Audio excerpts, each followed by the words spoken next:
Hola, això és finances en valencià. Tu saps el que és una cartera d'inversió? Bé, pues, si no ho saps, avui t'ensenyaré la meua. Naturalment no te vaig a mostrar quants diners tinc invertits ni res d'això. El que sí que te vaig a mostrar és la rendibilitat anual que estic obtinguent. I no ho faig per vacilar-te, ho faig perquè vegues el poder del llarg termini. D'acord? A veure si així alguna vegada me fas cas en alguna cosa. Però bé, tu saps el que és una cartera d'inversió, saps com se gestiona o com podries fer-te una, o jo què sé, això és el que vegueu avui. Anem allà!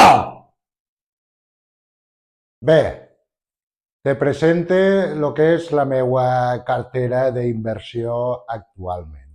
D'acord? Com pots veure, en efectiu, és a dir, en caix, tinc un 10% de tots els diners que tinc invertits. D'acord? El que més pes té són els fondos indexats, val? Que tinc un 34%. Després les criptos representen el 23% de la meva cartera i finalment la bolsa un 32%. Val? Respecte a l'efectiu, veureu que n'hi ha opinions diverses, d'acord? Hi ha gent que parla d'un 5%, un 10%. A mi un 10% d'efectiu, que tingueu un 10% en efectiu, si teniu una cartera d'inversió, me pareix algo correcte. Per què?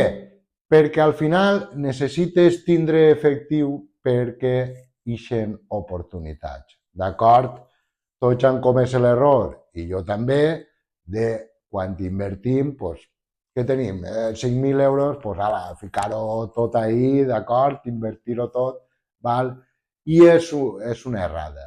Sempre s'ha de preservar un percentatge dels diners que estigues disposat a invertir, val?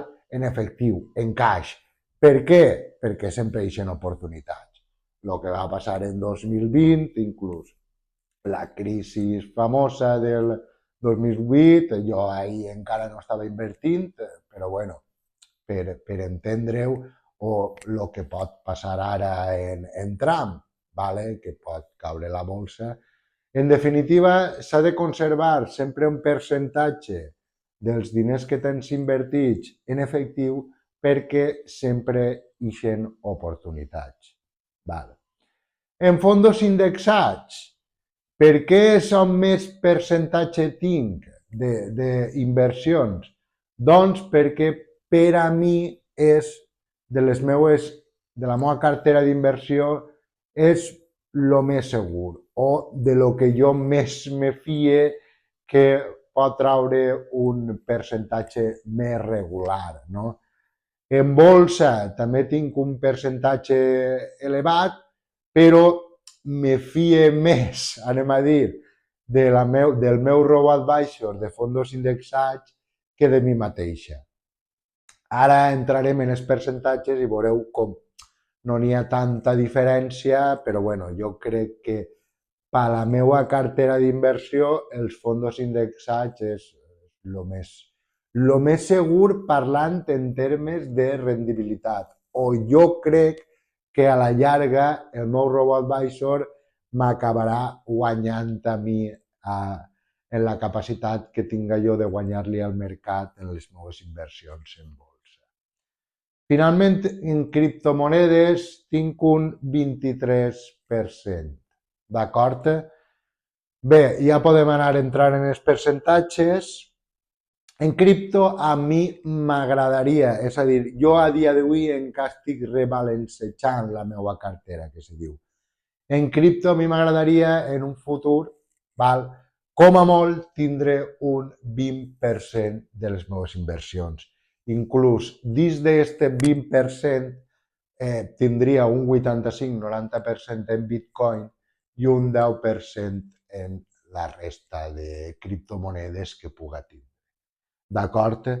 En bolsa el meu objectiu és quedar-me en un 30%, d'acord? Que representa un 30% de les meves inversions. En fondos indexats vull aplegar al 40% i en efectiu estic content. En efectiu m'agrada tindre un 10% per si un cas persegueixen inversions. D'acord? Per tant, tindríem 40 en fondos indexats, 30 en bolsa, 20 en cripto i 10 en efectiu. D'acord? Això és la meva cartera. Val?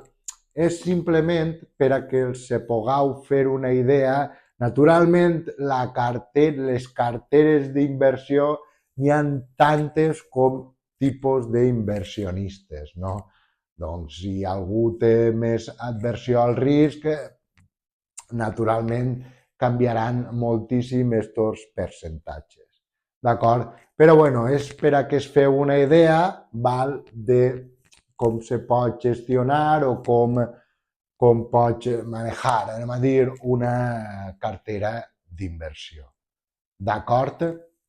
La idea que s'heu de quedar és que, primer, per supost, sempre s'ha de guardar un percentatge en efectiu perquè sempre, això sí que passa sempre, eixiran oportunitats d'inversió en el que siga, no vaig entrar ahir, però poden eixir oportunitats d'inversió en qualsevol cosa, val? I després ja heu d'anar distribuint els vostres percentatges en funció ja de la vostra adversió al risc o el que vosaltres cregueu que vos pot donar una major rendibilitat. Val? I finalment, quina és la meva rendibilitat en els diferents mecanismes o les meves diferents inversions que tinc? En efectiu, naturalment, ahir no ho tinc no me dona res, val? És el 0%. En fondos indexats actualment estic en un 31%.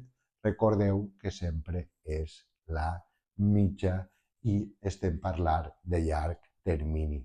Jo tot això ho vaig començar fa 5 anys, d'acord?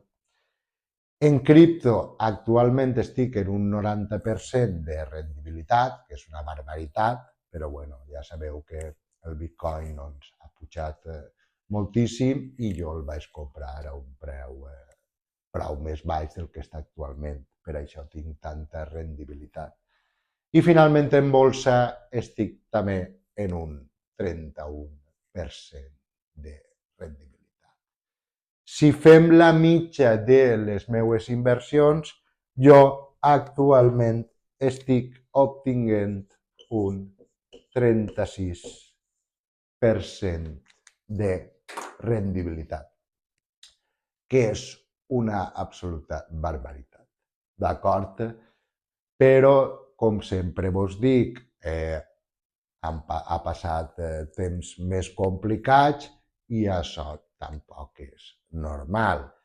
El vostre objectiu per a tindre una cartera que vos puga donar pasta seriosament, anem a dir, que estiga ben gestionada i que vos dona una rendibilitat, doncs hem de buscar almenys un 15%, que ja és a muntó. Si traguem un 15%, des de luego estarem gestionant molt bé les nostres inversions. Recordeu que sempre estem parlant de mitges anuals, d'acord? És el que jo vos dic, que un 15% anual, des de luego, és una gestió molt bona, ja, no anem a dir molt bona, però bueno, està molt bé de lo que són les inversions. I bé, doncs simplement volia ensenyar-vos-ho per a que se poguereu fer una idea de com és una cartera d'inversió, com has d'anar llegint que això anualment, d'acord, ho revisa, val, i va ajustant tots aquests percentatges en funció de lo que vulgui cadascú. Bé, doncs jo així, què tinc que fer ara? Doncs naturalment anar augmentant la quantitat en fondos indexats, en bolsa, a no ser que hi hagi una oportunitat molt clara, estar-me de moment quietet, i en cripto també. Conforme vaig creixent els meus fondos indexats, ja es passa per dalt del 40, doncs ja aniré invertint en l'altre, vale? Sempre buscant els percentatges que a mi m'interessen per a la meva cartera d'inversió. I bé, espero que vos hagi ajudat o hagi après alguna cosa, jo què sé. I bé, res més, donar-te les gràcies si has estat ahí veient el vídeo. A la setmana que ve, com fer un plan financer a llarg termini. Recorda la mítica frase, controla la pasta i seràs més feliç. I bé, espero que hàgiu tingut unes falles fantàstiques, com jo me les ha pegat. Au, cacau! Si vols veure l'últim vídeo que he publicat, sí, el tens. I si per contra te mola el canal, aprens si creus que això és massa per la cara baixa, sí, tens un vídeo interessant. Si te mola el canal, no l'abandones i continua veient-me.